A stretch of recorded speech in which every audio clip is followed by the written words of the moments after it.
অনুরাগের ছোঁয়া ধারাবাহিকে আজকের পর্বে দেখা যায় সূর্যের বাবা ও মা বাড়ি ফিরে আসার আনন্দে সকলে হাতে হাতে একটা পার্টির আয়োজন করছে। কিন্তু জয় ও উর্মি সেখানে কোনোভাবেই পার্টিসিপেট করতে চায় না।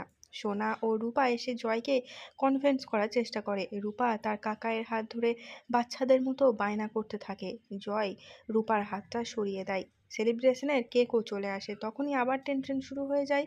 এই ভেবে যে সূর্য ও দীপাকে তো পার্টির জন্য রেডি করতে হবে, ওদের তো আজকে অ্যানিভার্সারি রয়েছে। এরপর দেখা যায় সূর্য তার চেম্বারে রয়েছে।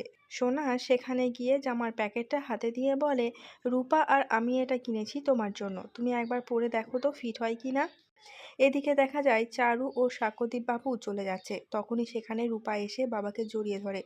সাক্ষ্যদীপ বাবুও মেয়ের জন্য কেঁদে ফেলে, বলে সামান্য তো বেড়াতে যাচ্ছি, তাহলে তোর যখন বিয়ে হবে কি হবে ভাবতো জয়ী। রূপা মনে মনে বলে, কেন জানি না মনে হচ্ছে এটাই তোমাদের সঙ্গে শেষ দেখা। এই ভালোবাসা আমি আর মনে হয় পাবো না। কিছুক্ষণ পর ওরা চলে গেলে রূপা তার মায়ের হাতে শাড়ির প্যাকেটটা দিয়ে বলে, আমি আর সোনা এটা তোমার জন্য কিনেছি, ট্রাই করে দেখো।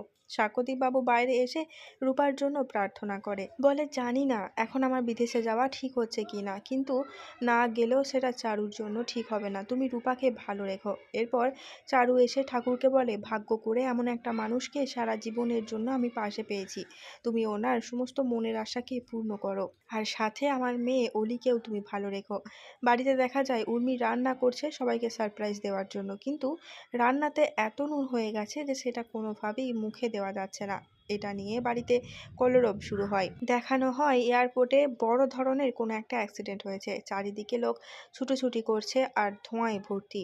এদিকে একদিকে সোনা তার বাবাকে, অন্যদিকে রূপা তার মাকে সুন্দর ওই পোশাক পরিয়ে জোর করে গাড়িতে উঠিয়ে দেয়। দীপা ও সূর্য কোনো কিছু বুঝতে না পেরে বারবার প্রশ্ন করতে থাকে। সোনা ও রূপা বাবা মাকে বাড়ির সামনে এসে দাঁড় করিয়ে দেয়।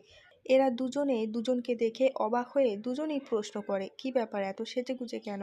তারা তো কোনো কিছুই বুঝতে পারে না। বাড়িতে ঢুকে দেখে বাড়ি পুরোই অন্ধকার। সকলে হঠাৎ লাইট জ্বালিয়ে একসঙ্গে তাদেরকে অ্যানিভার্সারির শুভেচ্ছা জানায়। কেক কেটে সকলকে খাইয়ে দেয় দীপা।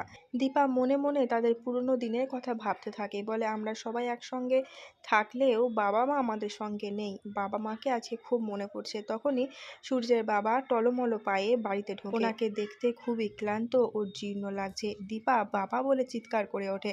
আর এখানেই শেষ আজকের পর্বটি। যদি এমনই বিভিন্ন ধারাবাহিকের আপডেট সবার আগে জানতে চান তাহলে চ্যানেলটিকে সাবস্ক্রাইব করে সঙ্গে থাকবেন। দেখা হচ্ছে খুব শীঘ্রই নতুন কোনো একটা পর্বের সঙ্গে।